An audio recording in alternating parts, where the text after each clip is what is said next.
Just a heads up to you folks sitting with a notebook and pen, Mishki, the new podcast here in Garage Logic Land, is now coming out twice a week, Wednesdays and Fridays. If you're in fact scribbling this down, Wednesday is kind of tough to spell. It's not like it sounds. You want to spell it W-E-N-Z, but that, of course, would be a mistake. Friday is spelled just like it sounds. You're going to be okay there, but Wednesday's a bugaboo. Let me tell you, people, just a pain in the patootie. Jeez, it's hard.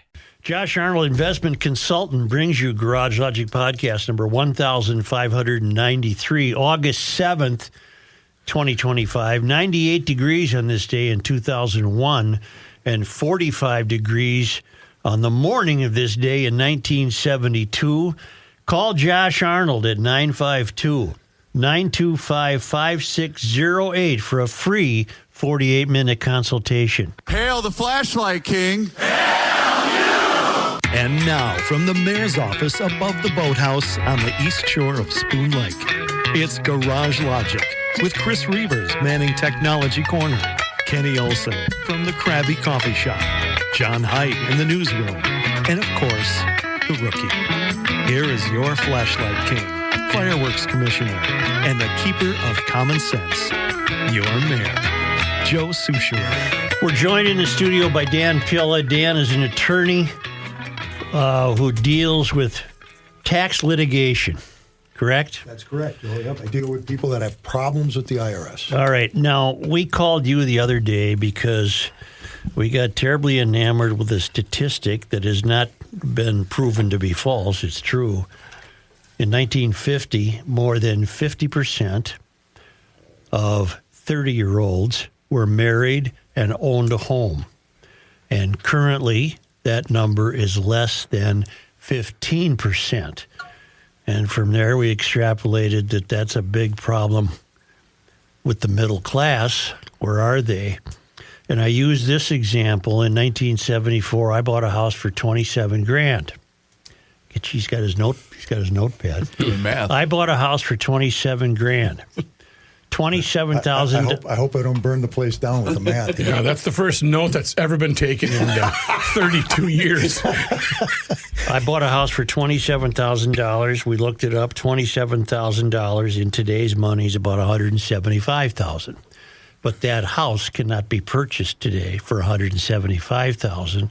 Outrageously, it might be a $500,000 house with property taxes that went from about, I think I paid about $600 a year to what, $7,500 a year? 78. I thought it was 78. Well, we'll call it $7,500 a year. Okay. And we became fairly flummoxed and gobsmacked and called you. And since then, we've learned some obvious things. There are more people in America. Supply and demand, building regulations.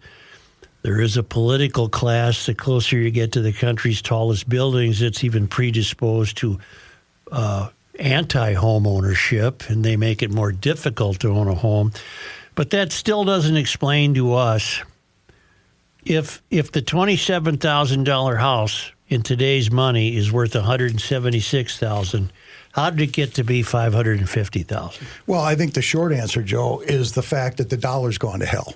I think the single biggest explanation for what you've just described is inflation. And by inflation, I'm not talking about rising prices. Rising prices is a consequence of inflation. Inflation is the process of infusing additional purchasing power into the marketplace where there's no relative increase in productivity. Only the government can do that, and more specifically, only the federal government can do that, because only the federal government has the authority to print money. All right, so when they print money, like they did in this last round of massive government spending that happened as a result of the COVID disaster, right? Starting in March of 2020 into June, July of 2020. Continuing through 2023, upwards of $9 trillion was pumped into the economy by the federal government through various giveaway programs. The food fraud stuff that you guys have talked about ad nauseum, right? Yeah. And that's not the only thing, and it's not even the biggest thing. This employee retention credit and all these various credits that the federal government created that were administered by the tax code pumped trillions of dollars into the marketplace. And not only was there no corresponding increase in productivity during that period of time, there was actually a drop in productivity because the bastards shut the economy down, right? They made everybody stay home. And so now we're not only are we not producing, but they're pumping all this additional purchasing power into the marketplace that drives prices sky high. And that's why we saw this massive inflation that occurred in 2023 into 2024. Gas prices went up to near $5.50 a gallon, and the real estate market, as you point out, has gone crazy. So the real estate market has gone crazy. It has gone crazy at various times throughout history, but it's most recently going crazy because of the COVID spending. I believe that the principal reason for the rising prices over the last couple of years is the COVID spending. I'm completely convinced of that. And I'll tell you something else, Joe. I would make the argument that, in fact, the capacity of government to print money, well, it's not an argument, it's a fact. The capacity of the federal government to print money is unlimited, and this becomes a hidden tax. It becomes a way for the government to actually strip purchasing power from the middle class, because a lot of the middle class, most of the middle class, don't have the capacity to just go into their boss's office and say, I need a raise, I need an increase in my salary here because, inflation is 20% or 30% or whatever the number is, 12%, pick a number. They don't have the capacity to do that. And so this really is a hidden way for the federal government to strip purchasing power out of the hands of the middle class. Why would they want to do that? They want to do that, Joe, because what we've got here is we are really I would say encompassed here by this Marxist attitude. And the Marxist attitude that's gripped America for roughly 50 years is the concept of transferring wealth from the hands of the producers to the hands of the government. That's what a Marxist economy is. A Marxist economy consolidates all three aspects of an economic system into the hands of the government. The three aspects of the economic system are production, distribution, and exchange. All right, those are the three things that drive an economy. And under the Marxist model, all three of those elements become transferred from the middle, from the producing class, whether it's high class, middle class, doesn't matter. It's the producing class that gets transferred to the government. And this Marxist philosophy, Joe, has gripped the economic thinking in America for some time. But in the last 50 years, you've had Reagan, you've had George H.W., you've had George W., you've had Bill Clinton, who was, by today's standards, an extraordinary centrist. Yes. Are you telling me Reagan was in on this? No, what I'm saying is that you can change presidents, you can change congressmen, you can change senators, but the philosophy of the thinkers inside the Treasury Department and the philosophy of the thinkers inside of the halls of the public policy makers, right? The policy makers, that doesn't change. That doesn't change. These people continue to just drive along. It's easier for me to understand that on a local level. For example, the people we've elected to city councils in Minneapolis and St. Paul, most generally, if not exclusively, are not homeowners, for example. They're renters. They seem to find the nuclear family and heterosexuality somehow oppressive to people. And I'm certainly will admit that I'm having a hard time linking that to home prices, but home prices, that $27,000 house I bought, I got news for you. It ain't worth $550,000. Well, you're right. It's not worth $550,000. And as a matter of fact, you might make the case, Joe, that if I'm probably really angering the people who live there. For all I know, they're garage logicians. But when you guys talked on Tuesday, Kenny asked the question about whether the gold standard has anything to do with these runaway prices. And I would argue to you, Joe, and this is a fact, that if a nation's economic system is based on a gold standard, the government does not have the power to print fiat money. They can't just turn the printing presses on and let it go, because that currency has to be tied to gold at some level. Now, let me illustrate something to you, and this is going to come as a bit of a surprise to you. You mentioned in 1974 that you bought that house for $27,000, all right? In 1974, the price of gold was about $34 an ounce. So let me show you something here. God. Let me show you something here. You take that $27,000 house, so do a little math here, and we divide that by $34 an ounce. What that is about 794 ounces of gold is what it would cost you to buy that house in 1974. You know what gold is worth today? Roughly $3,400 an ounce. So if we take the $794 an ounce times 3,400, that buys you a house that's worth roughly $2.7 million.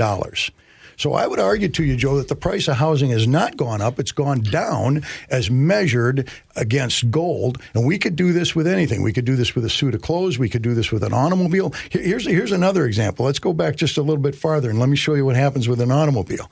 All right, so in 1920, for example, ounce of gold cost $20. All right, $20 gold piece, that's what it was. The most popular car in America in 1920 was the Model T. It cost roughly $700. Let's call it $700. Right. Take $700, divide that by 20. It cost you 35 ounces of gold to buy that car in 1920. Right. Take 35 ounces of gold times $3,400 today, and what you got is $119,000. What kind of a car can you buy today for $119,000? Well, many. Certainly much better than average. Right. So as measured against gold, the cost of vehicles has gone down, not up. Gold is the standard. There's a reason they call it the gold standard, right? But we don't have a gold standard. We don't have a gold standard. We've been off the gold standard since 1934. We've been off the silver standard since 1964. And as a matter of fact, the United States closed the international gold window in 1972. So what has outpaced? You say cars, no. Houses, no. What has? I don't think anything. You can do has, this Matt. with everything. You do it with food. You can do it with food. Let's do it with a gallon of gasoline. All right. So we got what happened to my calculator here. So a gallon of gasoline in 1960. Right. Gallon of gasoline was roughly 30 cents a gallon. Right. I was going to say 25, but we'll use all right, 30. Let's use 30. Be a little conservative, right? And you were going to buy that. You're going to buy that gallon of gasoline with $1. Well, a silver dollar was currency in 1960. All right, so you could buy roughly 3 gallons of gasoline with $1 in 1960. Today, a silver dollar is worth roughly $28. Gas is what, $3.50 a gallon? So take 28, divide that by 3.5, and we get 8 gallons of gas for $1 today. Silver dollar. It's cheaper. Cheaper today than it was. But the world doesn't reflect that. The world doesn't reflect that because we are on a fiat currency, right? They print the money, they distribute the money falsely drives up prices. The inflation of the currency falsely drives up prices. So the problem is not that these products have become more expensive. The problem is the dollar's gone to hell. The dollar is worthless because the federal government continues to inflate, pumping this currency into the marketplace, creating this false impression that people have the wealth. They don't have the wealth because now the bottle of water costs more than a gallon of gas did in 1960. Kenny, did you have something? The price of gold in the year 2000 was under $300 an ounce. Think about that. Yeah. In 25 years, it's gone from less than 300 to over 3,000. Well, and it's really might be even more radical than that, Kenny, because in 2020. The price of gold was about $1,800 an ounce. So it's just about doubled in the last 5 years. Yeah. And that's a reflection of this trillions of dollars of fiat currency and fiat spending that's been pumped into the marketplace. Now bring us back to the 30-year-old couple who are married and wish to own a home. Okay, well, now they got a couple of problems. First of all, they got the inflation thing that we've been talking about, the fiat currency. But they also have the tax problem, Joe. In the 1950s and 60s, the average tax burden of the typical American never exceeded 23%. I'm talking about federal, state, and local taxes. The total tax load was never more than 25%. Now today, that tax load for the typical American family typical American taxpayer, is more like 45%. And if you live in a high tax state like we do, right, Minnesota, California, New York, some of these eastern states, your tax burden is north of 50%. So half of your money is going to taxes today, which is a phenomenon that didn't exist in the 50s and 60s. What about the tax rate being 90% in the 50s? Well, that was a marginal rate, Joe. That was only a marginal rate. I don't even understand what that means. Well, here's what that means. We have a graduated income tax system. Right now, we've got 7 different tax brackets. All right, 10%, 12%, 24%, up to 37%. Right, 7 different brackets. The income you earn in the 37% bracket, the income you earn is taxed based on levels of income. Right, so the first $20,000 you earn is taxed at 20%. Everything over $20,000 is taxed at, or is. I gave you the wrong number, but just to illustrate, the first $10,000, let's say, is taxed at 10%. The second $10,000 is taxed at 12%, right? So it's only that marginal bracket that's taxed at the high rate. In order to be taxed at the 91% bracket in the 1960s, you had to be earning well over $1 million at that period of time. The vast majority of Americans, very few people were. And the other, the other phenomenon is that, and this is off topic, but it's a reality. Very, very few people had the incentive to earn that kind of money. If you're gonna work, Joe, and you don't get to keep even so much as a dime of every dollar that you earn, how much effort are you going to put into earning that extra dollar that puts you into that top tax bracket? Mm-hmm. All right, so that's one of the phenomenons of a graduated tax system, which, by the way, a graduated tax system is a Marxist concept. All right, the second plank of the Marxist manifesto is to institute a heavy progressive income tax on the working middle class in order to transfer that wealth from the producers to the government. That's what the graduated income tax is all about. America never had a graduated income tax until the early part of the 20th century. We functioned on manufacturers' excise taxes and import duties and excise taxes and import duties exclusively. So what the hell is happening to us? What's happening to us is government is running away, all right? We just another example here. At the turn of the 20th century, the federal government never spent more than about $600 million, not billion, $600 million. And that money was not collected from an income tax. There was no income tax, no burden of federal taxation on the backs of the middle class. That's why the middle class prospered so much for the first 50, 60 years of the 20th century. The taxes were borne, as I said, by import duties and by manufacturers' excise taxes. Now, Trump was running around saying that he can replace all internal taxes with these external.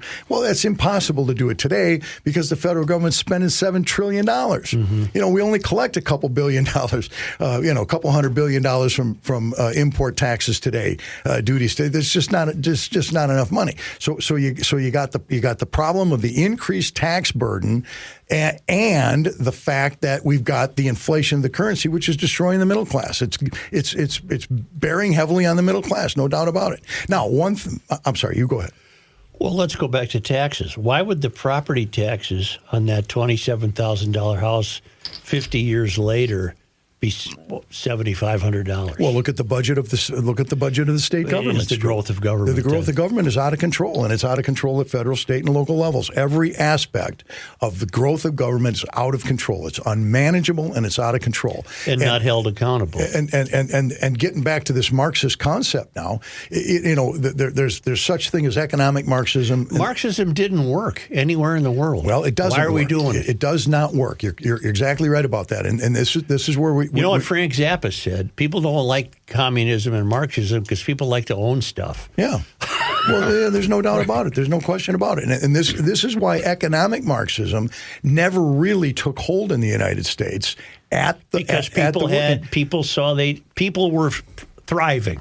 Exactly right. Without it. That's exactly right. They were buying houses. They were buying cars. They were going on vacations. They had their television sets, all right? It was clear that the model of free market economy, I don't like to call it capitalism because it's really the distinction is free markets versus controlled markets, right? A command economy versus a free economy. That's the distinction. Everybody's a capitalist in the sense that all elements of production are capital assets. That computer's a capital asset. This microphone's a capital asset. Whether you own it or the government owns it, it's still capital used in the production of wealth, right? And so people had the capacity to create wealth, and they did create wealth, and they benefited from it. So what they realized is that they got to introduce cultural Marxism into the economy. Now, Marxism has two elements to it, and most people don't ever talk about the cultural aspect of Marxism. The cultural aspect of Marxism is gleaned from the Marxist Manifesto and Marx's writings in his book Das Kapital. And I don't imagine everybody's curled up with a copy of that. It's brutal reading. But anyway, the point is, Marx attacked every aspect of cultural norms in the West. All right, you wonder about the collapse of the family. Why 30%? Less than 30% of or 15% of individuals that are under 30 years of age are married. All right, this is an affectation of cultural Marxism, destroying the nuclear family, destroying the parent-child relationship. To what end? To the end of destroying the Western worldview of life, Joe. Why is that held in contempt? It's held in contempt for and here's where we get to the core of this thing. Marx was first and foremost an atheist. Plus, he was a failed newspaper reporter. He was a failed newspaper reporter. He was a failed economist. He was a failed professor at the university that he taught at in Germany. He's failed. Never earned $1 in his life. Mooched his entire life. Mooch, you beat hell. He mooched his entire life off of his rich buddy Engels that helped him write the manifesto. Marx attempts to eviscerate Christianity throughout his writings in Das Kapital. He blames Christianity for all of these cultural norms, for all of these oppressor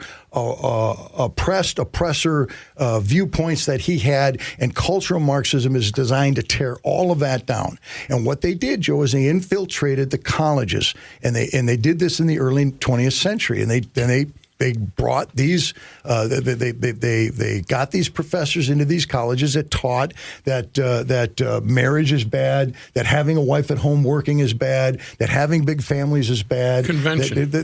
Anything conventional was attacked by these people.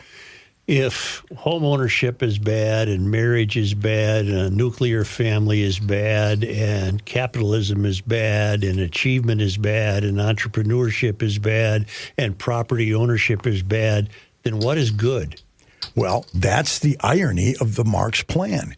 In the Marx Manifesto, you can read from cover to cover and not find an alternative plan. What is good? There is nothing in Marxism that's good, Joe. This is the irony of it. They don't replace free markets with something that produces wealth. They replace free markets with controlled markets, with a command economy that destroys wealth. There is nothing this is what is so troubling about how these people think. There's nothing in the Marxist model that serves as a replacement for the model that we have in this country and that the West has enjoyed, which has produced this wealth. There's nothing to replace it. There is no plan of Marxism to replace this stuff. All they do is destroy, and they don't raise up anything in its place. You have a young candidate running for a Ward 4 council seat in St. Paul, very inexperienced. They all are. Yeah. Who wants the city to own a grocery store? Sure. Well, that won't work. Oh, of course it won't work. He's not very imaginative. No. That isn't a bright idea. This clown in New York that's running for mayor, Zoran he's doing the same Mamdani. thing. Yeah. And so Elizabeth Warren was endorsing this guy, as you know. Of course. And she's talking about the city-owned grocery stores. And she used a word that hit me over the forehead when she was describing, what was going on here. She says, we're going to experiment with this. Well, see, this is what leftists want to do. This is what the Marxists want to do. They want to experiment with your life. Right? This is your life that we're talking about, your capacity to raise your family, your capacity to provide for your retirement and to take care of your medical care and to do all these, to build your business and own a house. They want to experiment with all of this, Joe. And the sad reality is they've experimented with Marxism all over the world and it never works. No, it never has. This might be a good time to tell people to get the hell out of here and move to Sioux Falls.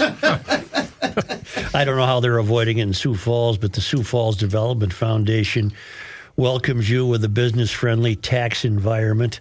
You can contact the Sioux Falls Development Foundation. You connect with resources to stop searching for a perfect business site. Start growing in Sioux Falls. Best small city for business and careers, voted by Forbes magazine.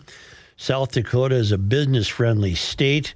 It's a great place to take advantage of these incentives. As the state's largest city with a population of almost 300,000, Sioux Falls has low business costs and a high quality of life, no state corporate or personal income tax, no inheritance tax, and no limits to what your business can achieve. Find out more at SiouxFallsDevelopment.com.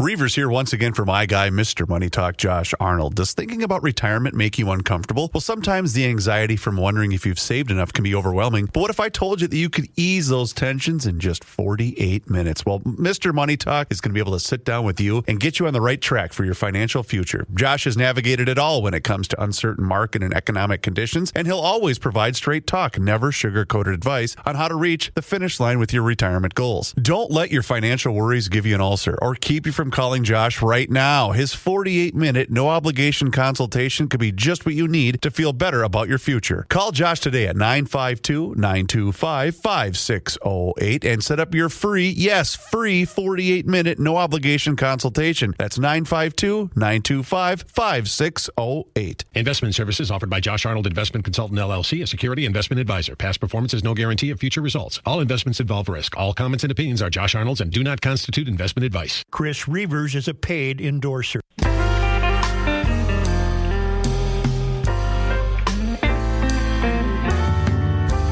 It's the end of the world as we know it, and he feels fine.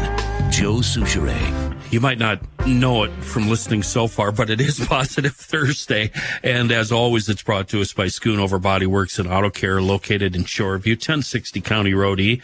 Mike Schoonover with us today. Mike, I have a shameful admission. First, a proud admission. I'm the owner of 3 trucks, Mike. And the shame part, Mike, all 3 trucks need an oil change right now. All of them. All 3. Count them. 1, 2, 3 oil changes. What's the year of the newest truck, Kenny? 2016, my friend. You did the last oil change on that one. So we're going old school, but I that brings up a really good point, Kenny, because manufacturers are now, okay, Kenny, how often do you change your oil? I do it when it comes up on my dash and not a second before. And I figured out that's right around 5,000 miles. All right. Well, that's with the synthetic oil changes, that's that 3,000 to 5,000 miles. I learned the other day from Quinn, my service manager, that manufacturers are now recommending that people can go 7,500 to 10,000 miles on a synthetic oil change. Wow.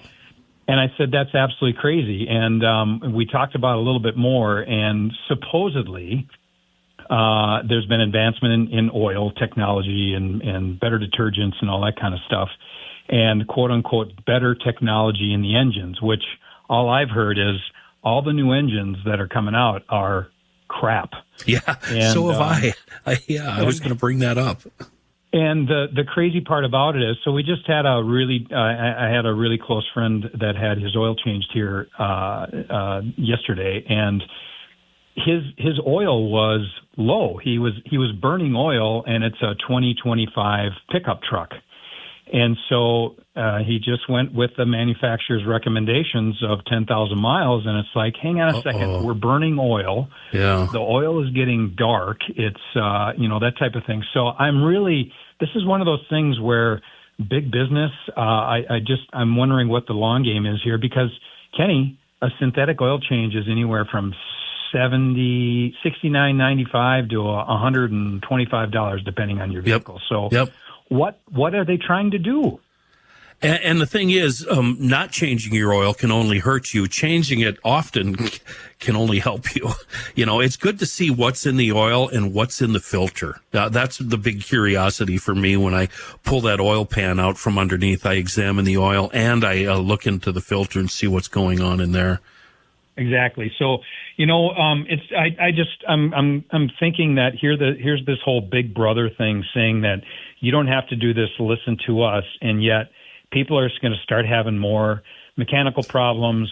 When you don't have your oil changed more frequently, your tires aren't getting inspected, your brakes aren't getting inspected, your filters are dirty, your average maintenance, and most people I know don't have time to, and plus, even if you wanted to check your own oil, you can't, because you can't even find the dipstick. I just remember when you guys put that cabin air filter in my truck, and there was a whole environment in there. I mean, there were living creatures, and there's a little town and a dump area. It was really, really bad. Change your cabin air filter, folks. Yeah. So, hey, GLers, even if the manufacturer says that you should change your oil every 7,500 to 10,000 miles, don't buy it. Get your oil changed every 5,000 miles at least. So good advice from Schoonover Body Works and Auto Care. They've been at it since 38, the official shop of Garage Logic, and as you can tell, always rated as one of the best shops in the metro. Schoonoverbodyworks.com, the website. Thank you very much, Mike. Thanks, Kenny. Thanks, guys. Thanks, GLers, and have a great positive Thursday.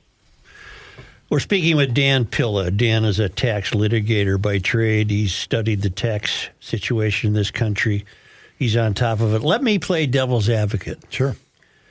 What I'm hearing in an odd way is that the middle class might be wealthier than they once were. It's just that, well, no, that doesn't make sense.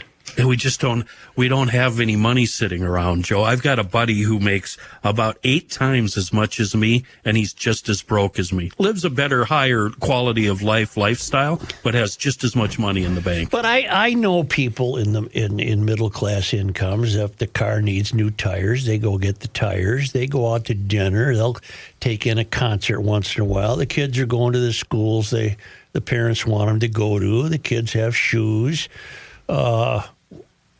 It's hard to identify the suffering, if suffering is even the right word. Well, I'm not sure suffering is the right word. The question I would ask is, how much debt are they doing this with? You know, we got consumer debt in this country that is mimicking federal debt, right? It's astronomical. And I see this all the time when I evaluate financial situations that people are in when they come into my office and say, I got this IRS problem. I owe the IRS $150,000. What am I going to do? Well, the first thing we do is evaluate your financial situation. Mm-hmm. And I will tell you almost every time, Joe, it's not an income problem that people have. It's a spending problem. It's exactly what we got with the federal government. Precisely. It's not an income problem.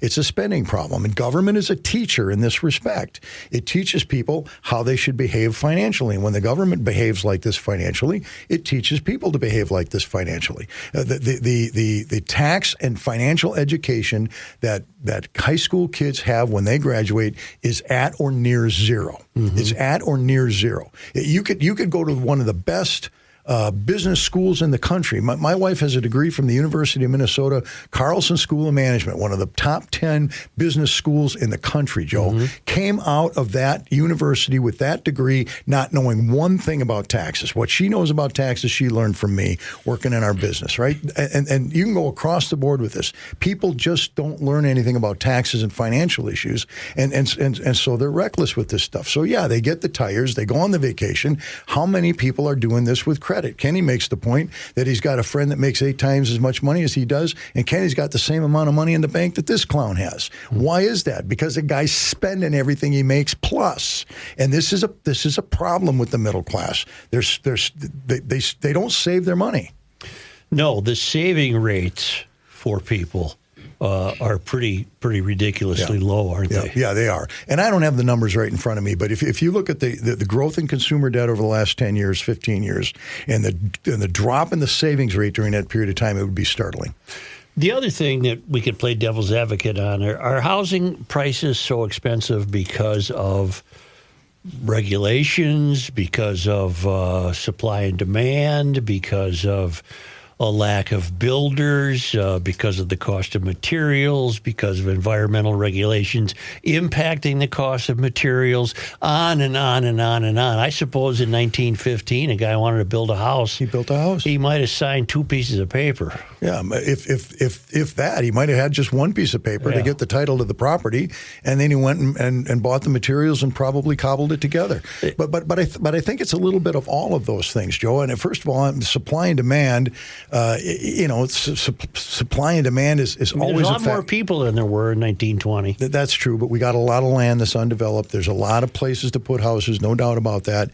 But you got these people that now think, and this is what's going on. That's cultural Marxism. That's cultural Marxism, where they want to make it so expensive and impossible to develop property. You know, out in Washington County, where I live, northern Washington County, these people are making it impossible for somebody to come in, get a piece of property, and build a house. They got their little slice of Americana, right? Their slice of heaven, and they want to make sure nobody else gets their piece of it either. But so you're talking the Washington County Board and Stillwater City, but those are all your friends and neighbors. What happens to them? And that's the $6 million question. These people come out of colleges, Joe, and they've got $150,000 worth of debt, and they're Marxists.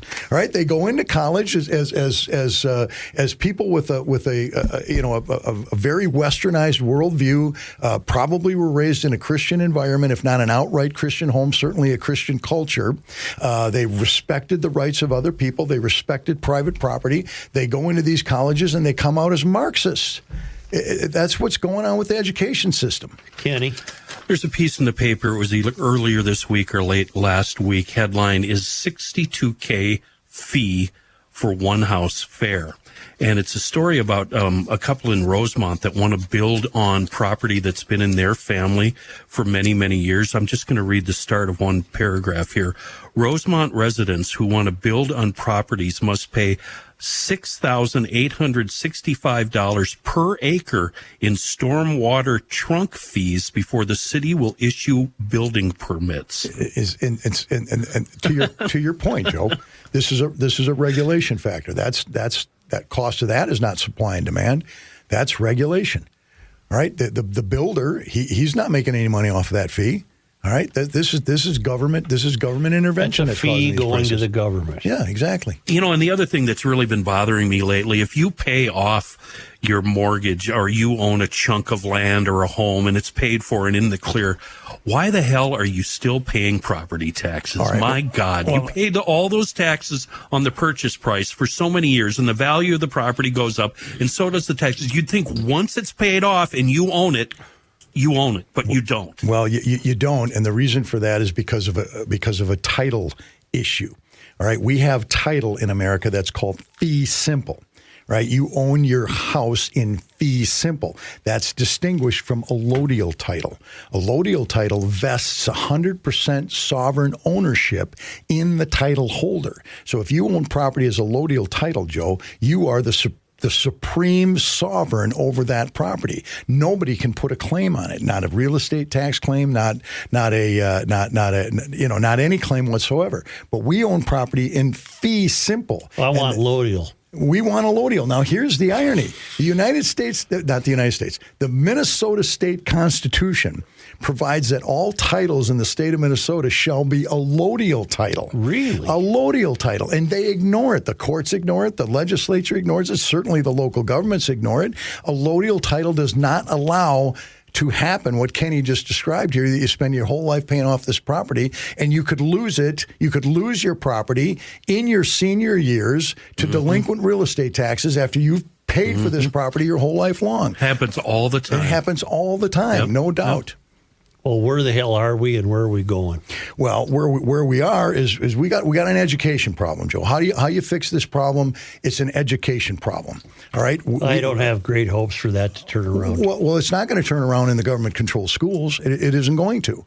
As far as I'm concerned, the solution is parents taking responsibility for the education of their children, like they did in the early part of the 20th century. The parents educate their kids the way they're supposed to, and I'm talking about homeschooling. I believe that is a solution to the problem where you have, and there's a whole that movement. Can't happen because of so many homes in disarray. Well, there's a lot of homes in disarray, Joe, and this is part of the cultural Marxism that tore down the husband and wife relationship, got women out of the house into the workplace so they would have no choice but to put those kids in government schools. And it's a problem. There's no question about it. But the problem is solved in education. Whatever that looks like, however we shape that up, I'm not sure either, but it's done through education. Someone had texted me asking you about health insurance. Their health insurance went from about $600 a month before Obamacare to $1,900 a month now for a family plan. Yeah, and that's that free health care we got through Obamacare. Everything's free now, Matt. So, it raised the prices and quadrupled in price. Jesus. It's remarkable. It's astonishing. When the government gets its hand on something, it messes it up. There's two guys standing in the urinal, standing in the bathroom, both of them at urinals, and the one guy says to the other, "I hope the government doesn't come in here." And the guy says, "Why? Why would the government come in?" Every time something's running smoothly, they step in and mess it up. It's the funniest thing you said today. You're not a funny guest. I mean, you're pretty straight-laced. Dan, I'm a joker, man. I'm really quite a joker. I'm sure there's more aspects to this that need intense discipline study. I'm buying much of this. All I've ever ranted about is the cultural Marxism. I haven't really been. I'm aware of the connection to economic Marxism, but I get back to this devil's advocate position that are we all pretty much leading the lives we want to lead? Are you? Are you? I certainly am. Yeah, for the most part, no question about it. Kenny, are you? I'm not restricted. No, not at all. What would you change? What are you? I want to retire when I'm 65, and if I live to be 90, I will work until I'm 90. Are you working, Kenny, because you love to work, or are you working because you need the money? I have to. Yeah, I have to. John, are you leading? I mean, John, every once in a while buys a new guitar and goes to where are you leading the life you want to live, John? Yeah, like Kenny, though. I'm up there in age. I wouldn't mind a little retirement time, and so and I'll do this until forever if you're around. But I'll say this, yes to that same question. But I'm fearful of what my 13 and 10-year-old son. What they're going to be faced with. Yeah, that's the question. I got two grandkids, 5 and 3, and I'm concerned about them. And my daughter, God bless her heart, she's determined to homeschool these kids for exactly the reasons we just talked about. Well, I wish I had more money so I could spend more. That's what I'm. Well, that's the thing. I mean, you like to save money, you like to pass some money on to your kids. I don't think you got an affirmative duty to pass money on to your kids, but it's I'm told I do. He's passing it on right now. They're not even waiting until he's dead. So it's like the wealth tax that Elizabeth Warren proposed. It's like the estate tax, but they don't have the patience to wait till you're dead. No, you know what? Dan, it's an experiment. Yeah. It's an experiment. Yeah, there it is. We're going to have you in again, of course, please. Sure. You're always our go-to guy for questions like this, and I appreciate it. When we really need some uplifting news, Dan, we know we can count on you. When I want to have a happy show, I'm going to bring Dan in. You got to be funny. Well, there are good things we can talk about. The IRS has cut, not the IRS, but the federal government has cut 25,000 employees off the IRS's staff. I think that's positive. The Trump budget proposal for 2026 has cut $2.5 billion out of the IRS's budget. I think that's good. So there's some good news there, guys. What does that mean for your business?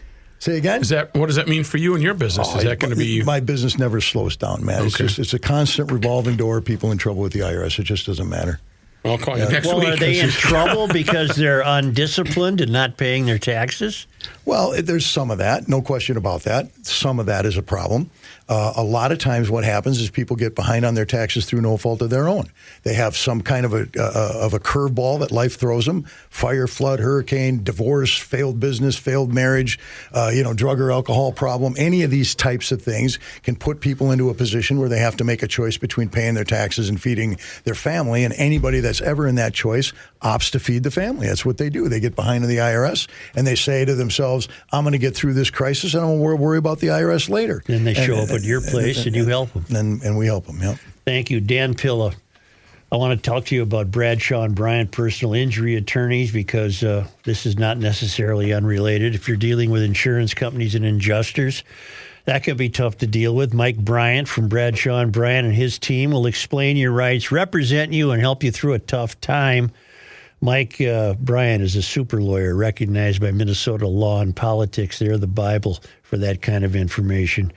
I hope you're never in an accident. Bradshaw and Bryant hopes you're never in an accident. But if you are, call Bradshaw and Bryant at 800-770-6868.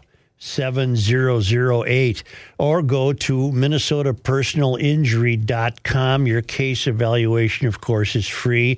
And please don't be a part of the problem. Bradshaw and Bryan says, don't text and drive or drive distracted. That's just common sense from Bradshaw and Bryant.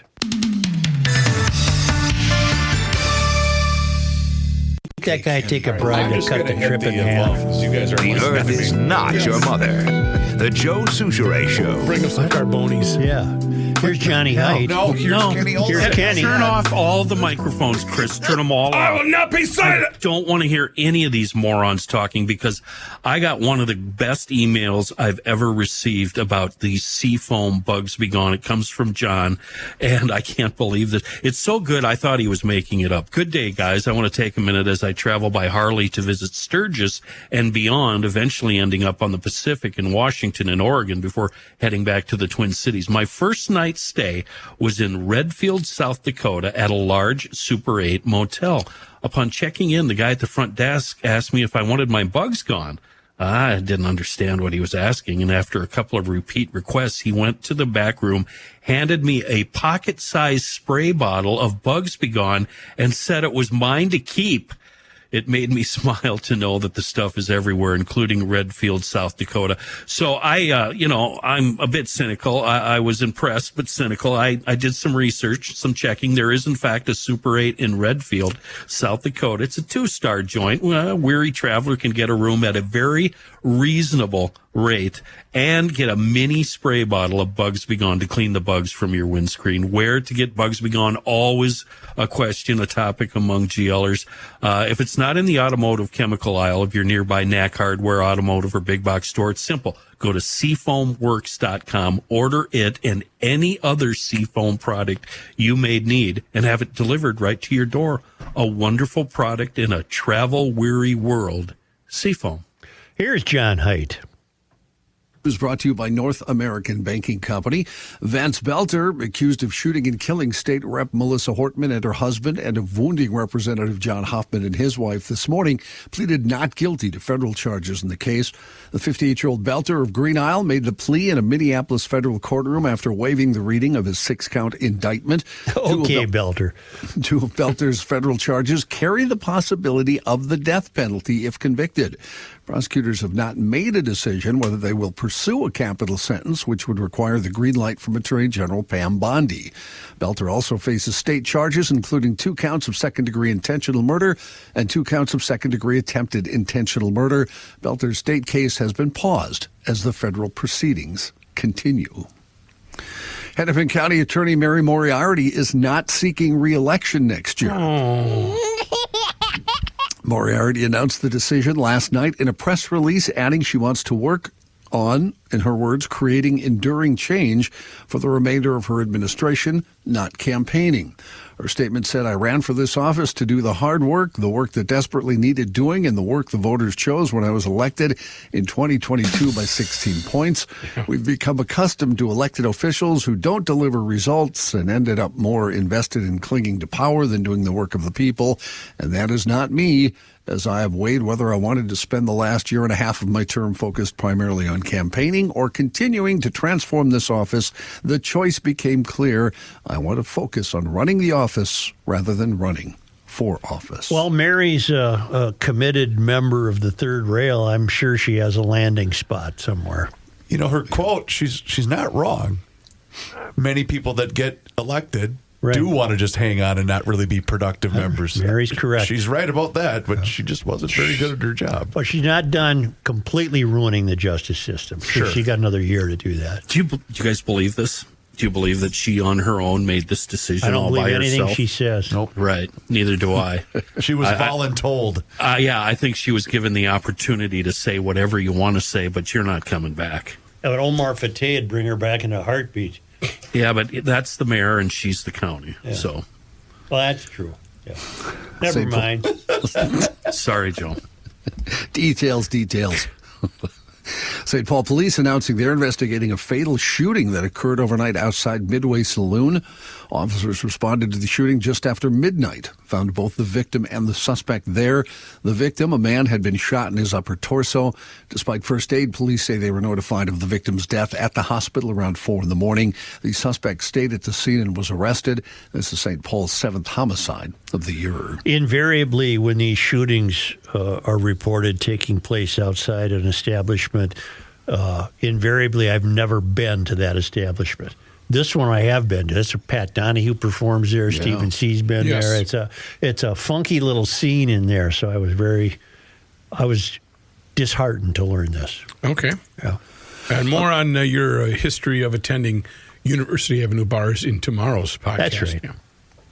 Another person has been charged in the Feeding Our Future fraud scheme.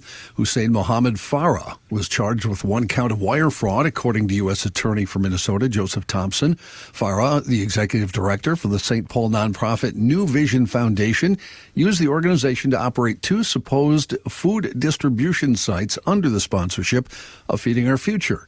He reportedly submitted false meal count sheets and attendance rosters to support New Vision's claims. In total, New Vision got about $2.7 million for meals supposedly served to children between February of 2021 and January 2022. Earlier this year, the New Vision Foundation was searched by federal investigators in connection with the alleged fraud. Farah is the 73rd person charged in the Feeding Future Our case, according to the U.S. Attorney's Office. And the Star Tribune, reporting St. Paul Mayor Melvin Carter has postponed his 2026 budget address set for next week as the city continues to deal with the fallout from a cyber attack. Is that because he would have had to leave his house in order to deliver the speech? Carter's address was scheduled for next Thursday, but now will be pushed off until September, according to the city. The address is typically a starting point for a proposed budget for the upcoming fiscal year. The delay comes as the city is still under a state of emergency after hackers accessed city computer systems, affecting access to some internal systems and online services. In a warning to residents, officials said some fraudulent invoices claiming to be from the city have been circulating as people try to take advantage of all this. Online payments remain offline, but no late fees are being assessed. Other city services remain operational but have experienced minimal disruption, including parks and rec, libraries, and pools. And all 911 services remain functional.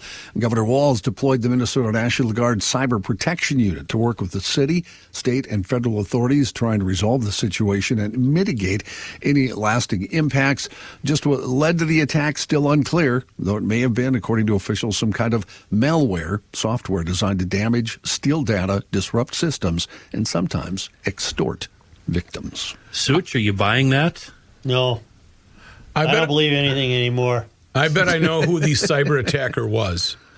It was somebody that maybe has a person that they know that lives in St. Paul, and they tried to navigate Robert Street, but they can't because that's under construction. Then they tried to take Kellogg Boulevard right outside the courthouse, but you can't because that's closed due to construction. And then they looked and they tried to go to Moe's, and the sinkhole has not been touched for the last month and a half. Is that sinkhole still sitting there? It's shut. West 7th is shut down there. Oh, God. How long ago was that? Wait, they're not working on it?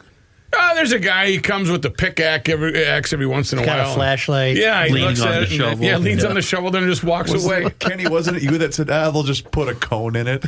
Just evidently that's what they did. Wow.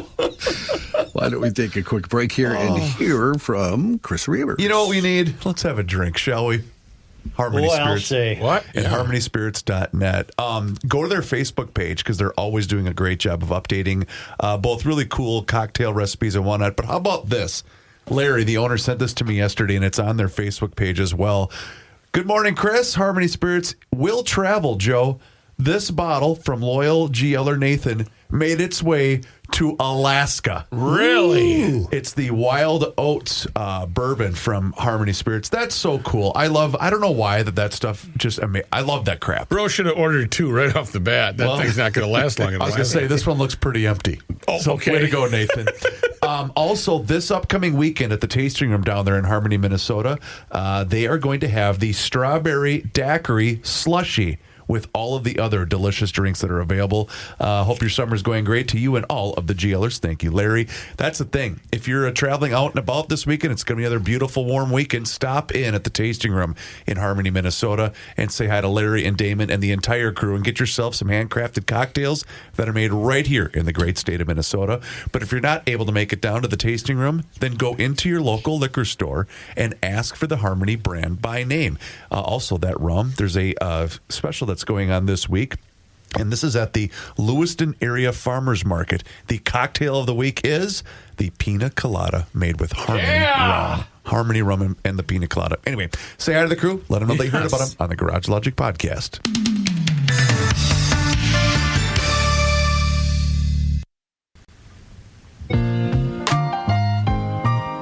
Here's a man who spends hours in hardware stores, sifting through the nuts and bolts of life.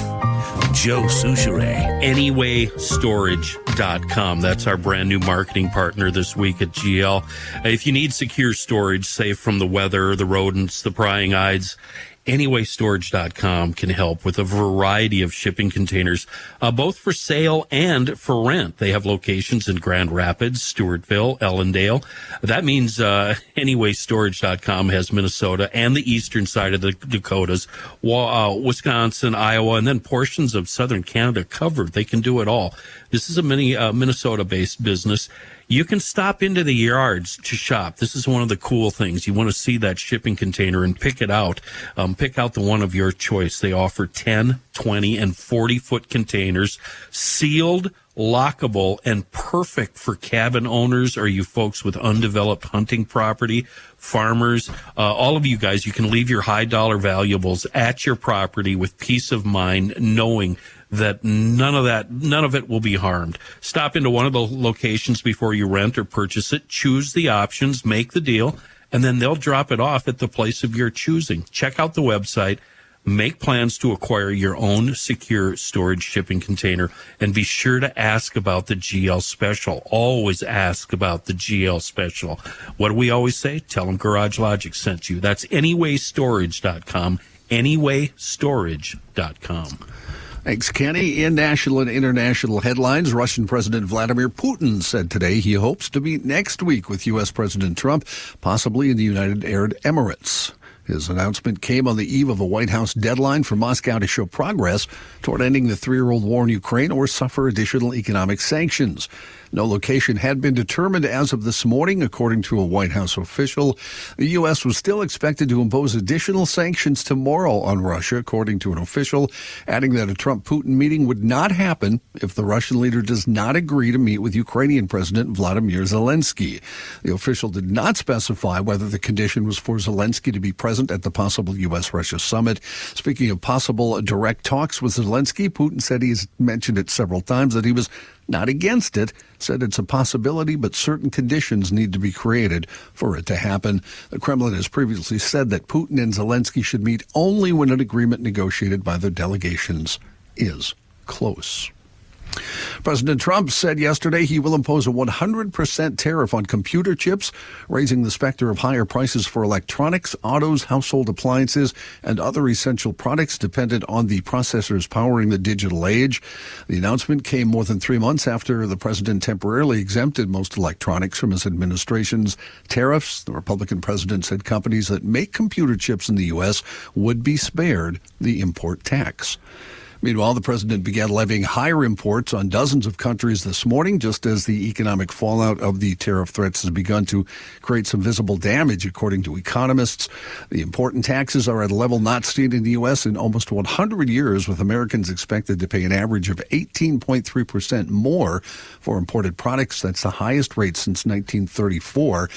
And despite the uncertainty, the Trump White House says they're confident businesses will ramp up new investments and jumpstart hiring in ways that can rebalance the U.S. economy as a manufacturing power. And Josh has a thorough breakdown, Johnny, of that at the end of the show that you'll hear today. National Weather Service has received permission to hire 450 meteorologists, hydrologists, and radar technicians just months after being hit hard by the Department of Government Efficiency-related cuts and early retirement incentives. The new hiring number includes 126 new positions that were previously approved and will apply to frontline mission-critical personnel, according to a National Oceanic and Atmospheric Administration official. The NWS cuts have spurred concerns over how well prepared the country is to withstand hurricane season, which is just starting to heat up in the Atlantic. The staff reductions also have been scrutinized in the wake of the Texas flooding in July, with vacancies at Weather Service forecast offices in that area.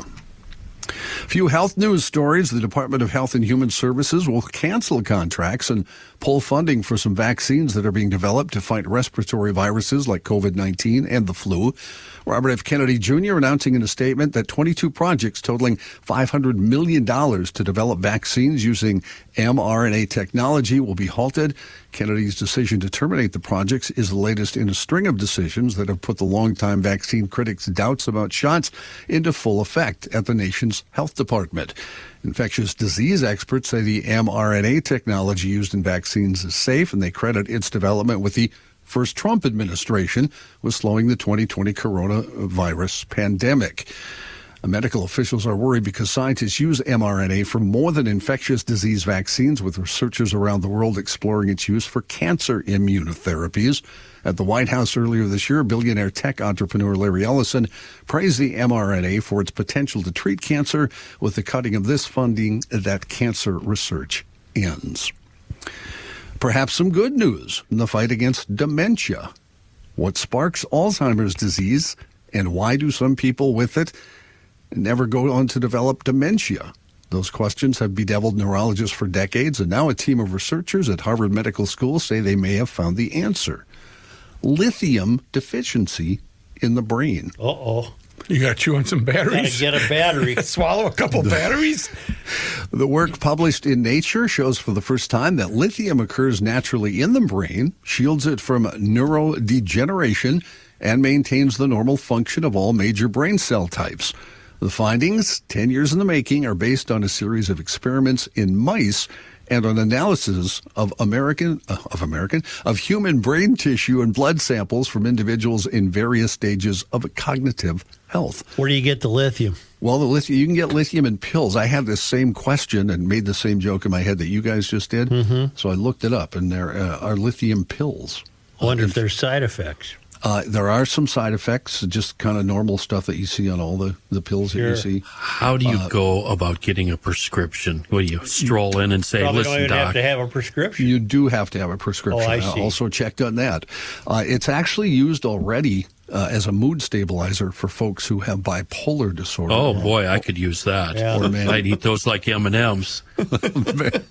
So it is. Probably lose my job at GL, though, because I'd be so chill. Yeah. I think you guys want Psycho Candy, don't you? Yeah. It is available. Yeah. So, is this big enough news that we're going to hear more about this, I wonder? I mean, this is a big deal. They now have to test it on humans. Mice. Who's raising their hand? Mice is nothing. I got a crazy idea, guys. Let's try this. All right, Johnny. There's nothing really funny about dementia. No. But it does remind me of the story where Uncle Frank and Aunt Florence, she didn't have her teeth in, and he was out gardening. So he came in, he tore the house apart looking for her teeth. Yeah, they were in her nightstand. Nope. She came out about an hour and a half later. She had her teeth in, and he said, "Where the hell did you find your teeth?" I don't know. I can't remember. And he just started smacking himself in the head. Yeah. Can I do one more story? Please. I know you guys. That wasn't a joke.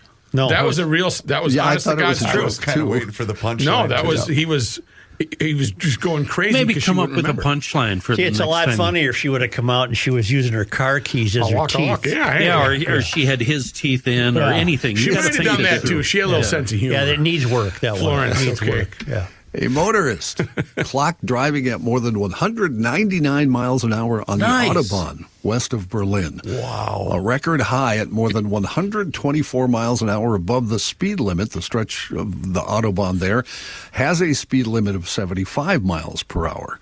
The speedster, who was not identified, was caught while racing along the A2 highway near Berg on July 28th. I did have to... What's wrong, Kenny? I can already see where this story is going. I can too, and I have a deep deep sadness coming if I don't hear what I want to hear. I'm filled with doom now. Because you have an intrepid newsman, he had to research it. Good. Okay. Sure, you're supposed to. It was not involved in the story that I found this story. It wasn't there. So I had to go find other stories about it. And finally was able to find out. Bugatti Veyron? He was driving and I will say this correctly so I don't get the emails, Porsche Panamera. Panamera. That's a family sedan. What do you want from me in the back and a bunch John, of I want you to tell me hell is McLaren this? or something. Country Come coming on. to Germany. Next time, Well, I'm lie, glad you John. found it. A Porsche Panamera, 199. Two-seater or four-seater? Matt, a Porsche Panamera is a four-door car. It's a family car. That's why you should use this. I don't know anything about Porsches. I know. That's why I've never had one. I've never owned one. Jesus. Anybody else here ever owned one? For the guy That who doesn't always stop sends you from commenting on it, though, does it? For the guy who always sends me the emails, everybody on this show said Porsche, not me. I said Porsche. So I don't want the emails. You send them to I'm the glad other you found that out. idiots. By the You way, did anticipate that I would be terribly angry if I didn't know the car. well, and I was curious, too. I thought, what was he driving? The driver, by the way, got a $1,043 fine. 2 points from his driver's license were taken away, and he was banned for driving for 3 months. Wow. Didn't you, Joe, you were on the Autobahn. Did you hit the ground, like you hit 81 or something on the Autobahn? Well, it was in kilometers, so, probably going 100 kilometers, it was about 40 miles an hour.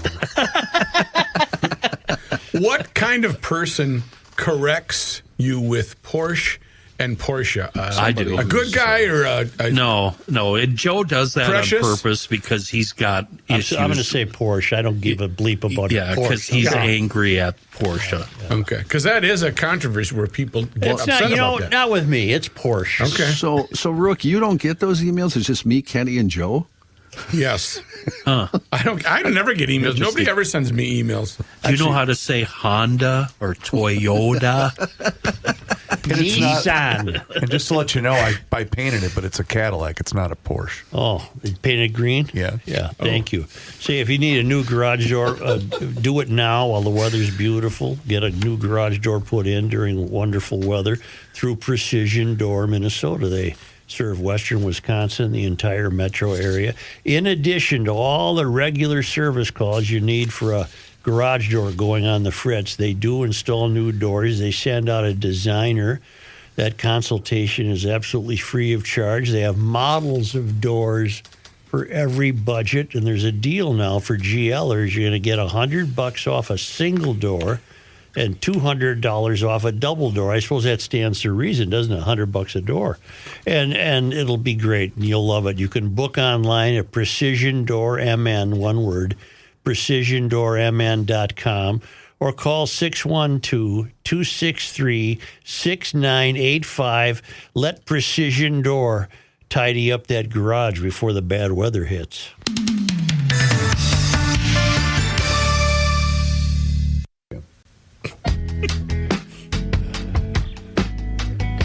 You cannot stop him. He'll just make a move. Joe Souchere. Guess who's going to be on the boat with us tonight? I don't know. Our good friends from We Are Nuts and wearenutsmn.com. Wonderful. You know what? Here's the deal. GLers, you are really coming through. How about this? Mike Fredoloni told me that when they put the end caps in at all the stores, they sold as many of the We Are Nuts product in the month of July than they did the entire calendar year of 2024. Wow. Smart move. That's why? insane. Because of the end cap? The end caps. No, GLers it's because of the advertising on Garage Logic. That's why that's exactly end right, caps Rookie. are second. Thank you. Yeah. So thanks to all of you that have been stopping into your local Fredoloni's and Max Hardware, by the way, also carrying the full line of We Are Nuts. But go to their website, which is, of course, wearenutsmn.com, and you can see every single wonderful snack that they have to offer. I've become a huge fan of the maple bourbon toffee almonds that were a huge hit with the family over the weekend when we were camping. It was fantastic. So go online, wearenutsmn.com. Put your order in, and please make sure that you mention that you heard about them here on the Garage Logic podcast. Joe? I want to say something that will be considered highly insensitive to the euphorians and the people in Liberal Lakes. in Diversityville, but I don't care if you're offended. That's too bad. We had a situation over the weekend where a 12-year-old girl went missing from Minnehaha Park. Yeah. Her name was Victoria Jackson, and she was said to be a diabetic, and she has an insulin pump, and her mom was worried she might run out of insulin. Well, that resulted in all hands on deck. 5-alarm fire. Let's go. Yep. Let's find this girl as it should be. And, you know, the mayor shows up. The chief's wandering around Minnehaha Park. There's law enforcement pouring in from every angle to give help. People in the community were helping. Where did she go? Where did she go? Well, she was at a friend's house, not far from the park at all. And I'm unclear about some of the information because this won't be reported the way it should be reported. It appears she ran away from home and was staying at a friend's house. She left the park on Saturday night at 8 o'clock and just went to the friend's house. Chief O'Hara said, "We're going to continue to investigate the exact circumstances of this. The friend's house is very close to the residence." Now, I'm a little unclear about that sentence. That means Victoria Jackson's residence, apparently. In other words, she was at a friend's house, and that friend's house was very close to her own house. And it's a place, O'Hara said, it's a place that the police have visited multiple times. And again, I'm unclear. Has the friend's house been visited by police multiple times, or Victoria Jackson's own house been visited multiple times? At a press conference Tuesday evening, O'Hara was joined by Fry.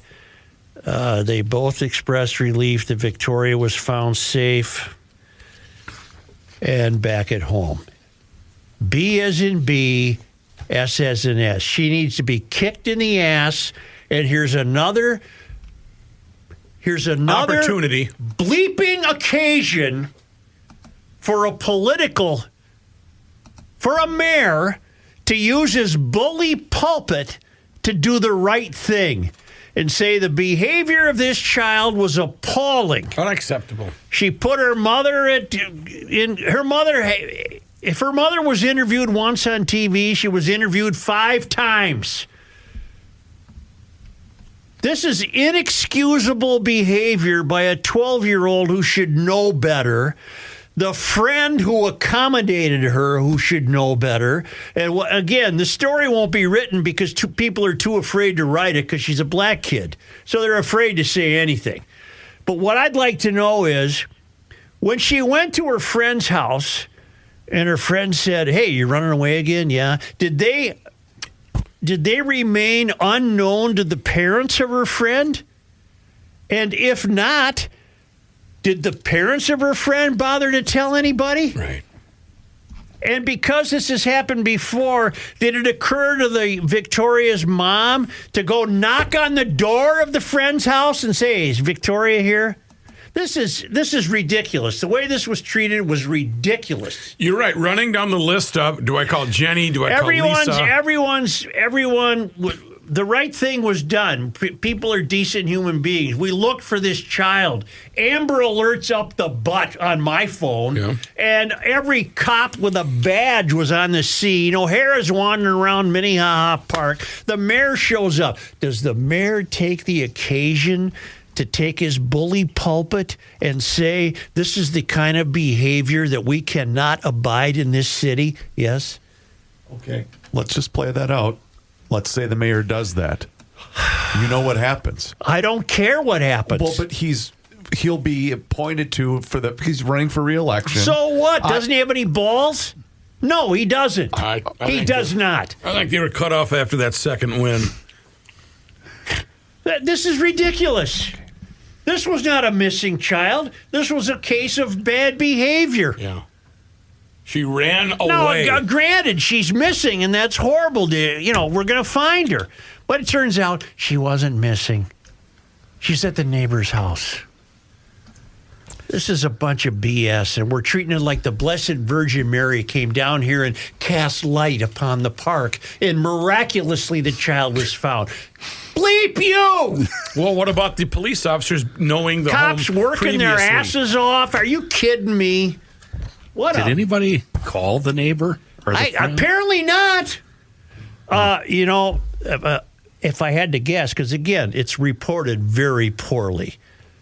If I had to guess, I would imagine that maybe it was the cops who went to a house where they had been multiple times previously and said, hey, is Victoria here? And then they found out she was there. We got to make sure. Yeah.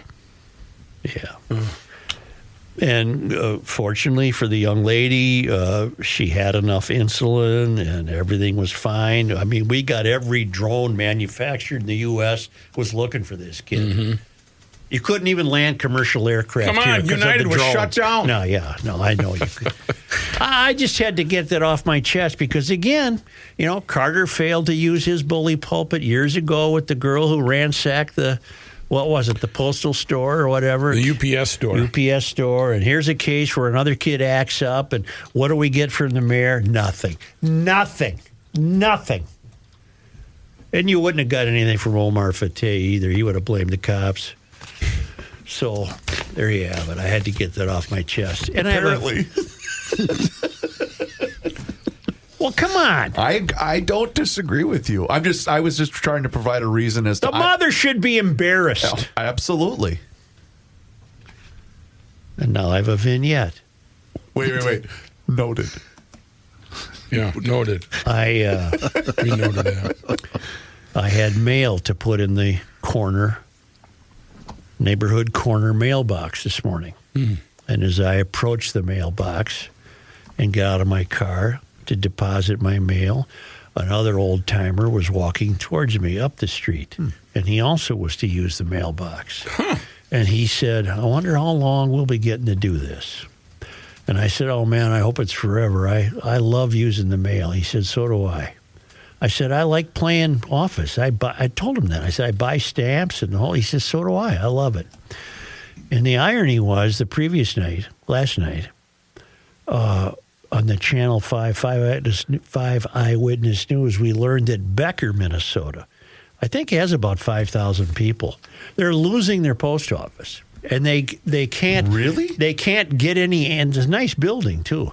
And they can't get any answer as to what will either replace it or where they have to go to do their mailing or where they can go to get a what do you call those boxes in the mail? P.O. box? P.O. box. A post office box, yeah. They don't know anything. They can't get any answers from the U.S. Postal Service. And I just thought, with that story, in this little vignette today about me and the other guy, that's an American convention and tradition that's slipping away. The mail is slipping away. The United States Postal Service is in overwhelming debt. Things have changed. What are they going to do with all their pensions? Well, that's the problem. Things have changed dramatically, but I'm old enough to know that the post office is an American institution. Okay. It speaks to our way of life, and we're treating them with such casual disregard that they're going to go away. I don't know how the people of Becker, they interviewed the mayor on the news, and he can't get any answers. He writes letters, calls, no answers. The people of Becker. And the segment began with an 80-year-old woman in Becker who every morning walks to the post office. Every morning. In anticipation of just getting she there. said there's people there I like to say hi to. Okay, so it's a social visit as well. For all I know, she had a post office box there. Did you mention the population? I think you did, right? Yeah, 5,000 people. 5,000. I thought Becker was way bigger than There's that. towns all over in my area with less than 1,000. I know. We all have post offices. I know. I think Becker's up near St. Cloud. Stone's throw. Isn't it on the way to St. Cloud? It's Highway 10 on the way. yeah. Right up there on the way to St. It's near about St. 40 Cloud. miles from me. Do you pass the prison before or after Becker? After. After? Well, after. If you're westbound, after. Okay. Yes. Yeah. Really? I thought Becker's where they have all those Furniture store. furniture stores and stuff. Right. Becker Furniture World. That's It's not. It's a world. You don't pass the prison. It's not No, past you the weren't prison listening. at all if you're going west. It's before the prison. Yeah, That's what Kenny said. Yeah. Bro, what you don't understand I'm is not it's bro. not a furniture I'm not store. bro. It's an outlet. Becker Furniture World. It's a whole world. It's a world. A world. World. They're Anyway, actually having a liquidation sale. I drove by it last night. Did they have the big floppy oil change It's thing the going? size of a football stadium. It's huge. It's huge. It's a what world. is the store? Yeah. Yeah. A world. Anyway, that's my vignette. I've often said I'll go out along with cash, AM radio, the post office, stamps, telephones, landlines, Cash might go out before you. Yeah. Oh, yeah. Bitcoin. Buy gold, my friend. Buy gold. Only because they come to us all the way from Africa. Think of that. Every day from Africa. That's the only reason we do this. It's a ways I'm not away. doing this if they weren't coming from Africa. Imagine if they send it by mail. We'd be behind, wouldn't Yeah. Take a couple days. we? They come to us from Marloth Park in Mpumalanga Province, South Africa, where the traveling Lymans live amid the hippos and giraffes and lions. It was on this day, August 7th. 1898.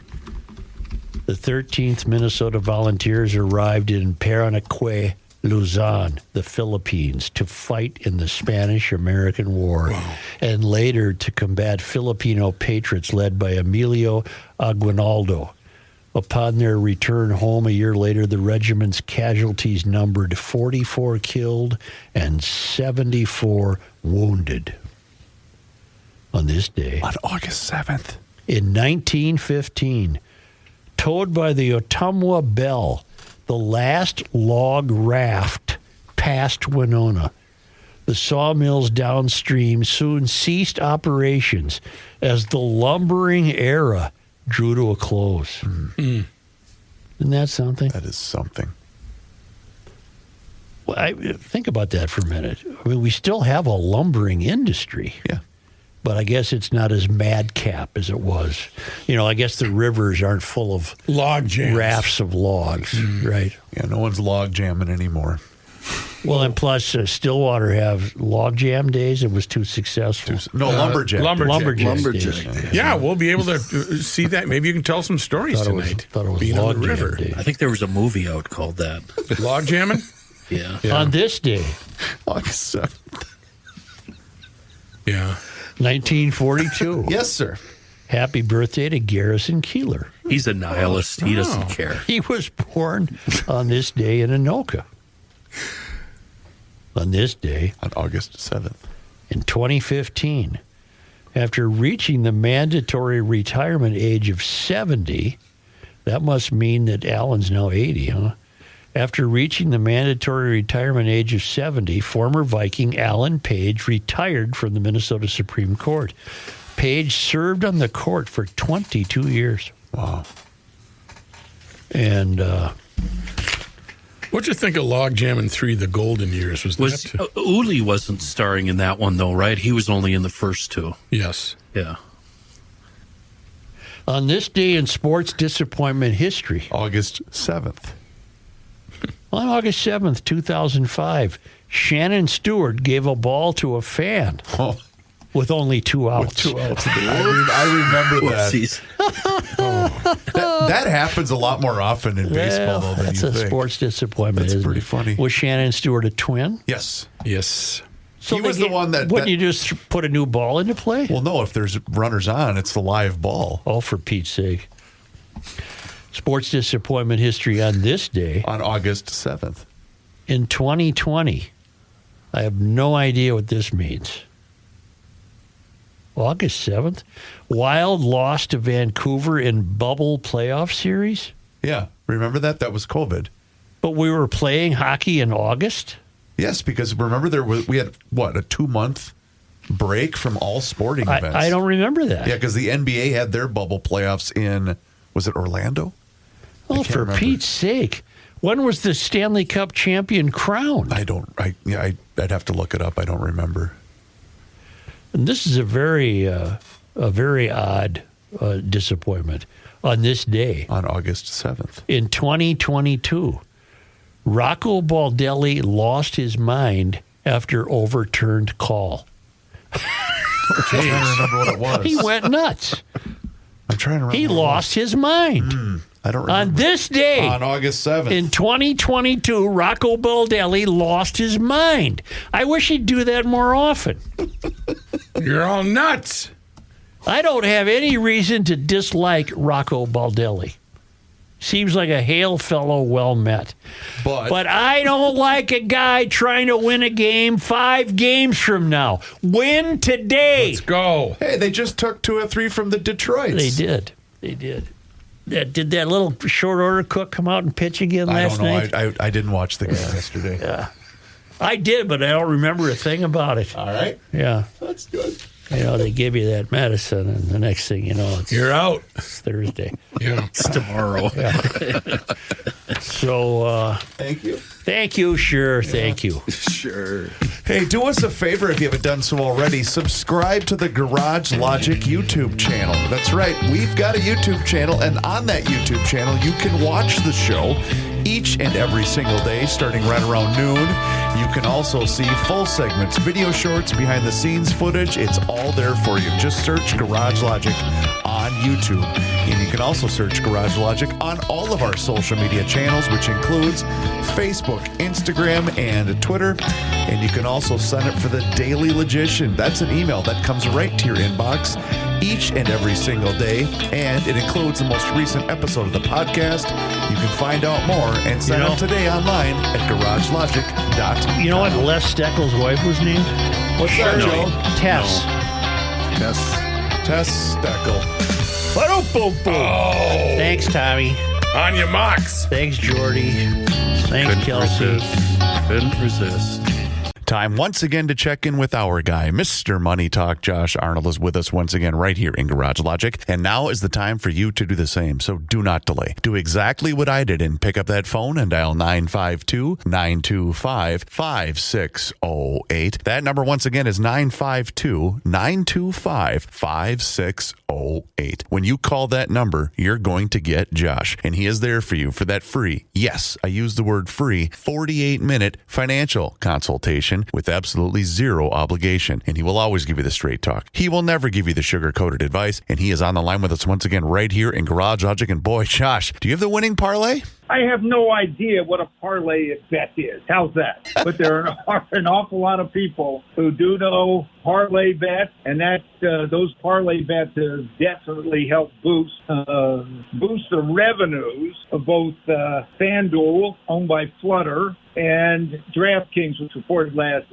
night. DraftKings beat on the top line, they beat on the bottom line, and they guided up for the balance of the year. The stock initially jumped on the news, but early this morning the shares are trading down. But there are numerous people who do like to bet on football and baseball and golf and hockey and basketball. And since football season, I'm not going to say officially starts tomorrow or over the weekend, but as you've got the preseason games starting, I'm sure that many people are going to reach for that DraftKings or FanDuel app. And they'll probably even play a little of the parlay just to try their hand at this. But it is football season coming in, and DraftKings and FanDuel typically do well between now and March Madness. The stocks do have plenty of hair around them in terms of still being expensive, still concerned about legal issues related to which states that they can operate in. And there's, of course, the other issue that some states that they're operating in want more in taxes, cutting down on their margins. But when you read DraftKings reports and listen to the conference call, you think, you know what, I could make, or I could possibly make a winning bet on DraftKings or FanDuel into the summer. Of course, with any bet, there are two sides, and there is no guarantee of winning. When it comes to winning, TKO, which owns the WWE and Ultimate Fighting, as well as IMG International Marketing Group, which represents a lot of athletes, actors, actresses, and other famous figures.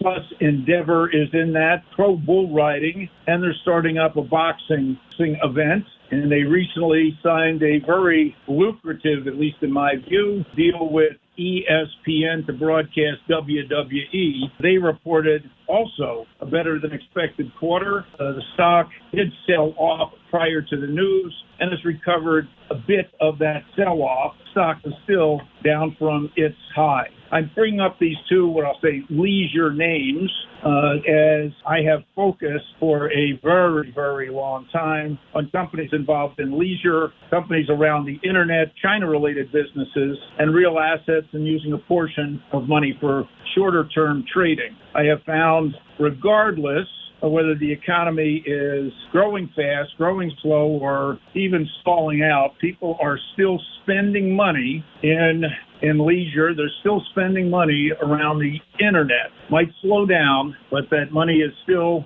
being spent. So to me, that gives me a nice margin of safety. And of course, as I've always stipulated, keep a portion of your money in cash to take advantage of any pullbacks in the market. And speaking of other, we'll say, market winners or potential winners, favorite Apple had a nice jump yesterday on the heels of additional investment in American companies. We'll say the creation of their American manufacturing program to train Americans for manufacturing jobs. Apple's said that they'll spend an additional $100 billion over the next 4 years, not only on building out some of their factories, but in doing business with many U.S. manufacturers. One of their big deals that they announced yesterday is the development of a plant in Kentucky with Corning to make the screens, glass screens, for all of Apple's products that will be sold all over the world. So companies that could benefit from Apple's largesse would include Glassworks or Corning, Global Foundries, MP Minerals, and even Taiwan Semiconductor, among other names. Going to be interesting going forward. Next week, still some more earnings and the imposition of tariffs on semiconductor chips coming into the United States. Plenty of opportunity, and still maintain a little caution out there as well. Excellent advice. As always, Mr. Money Talk, you heard him, GLers. Now is the time for you to pick up the phone and make the call for that free 48-minute financial consultation with absolutely zero obligation. And you do that just like I did by dialing 952-925-5608, where you always get straight talk and never, ever sugar-coated advice. Josh, once again, thank you so much for the time and the chat. Enjoy the rest of your day. Have a fantastic weekend, and we'll talk to you again next week. Yes, we will, Chris. Yes, we will. Investment services offered by Josh Arnold Investment Consultant, LLC, a security investment advisor. Past performance is no guarantee of future results. All investments involve risk. All comments and opinions are Josh Arnold's and do not constitute investment advice. Chris Reavers is a paid endorser.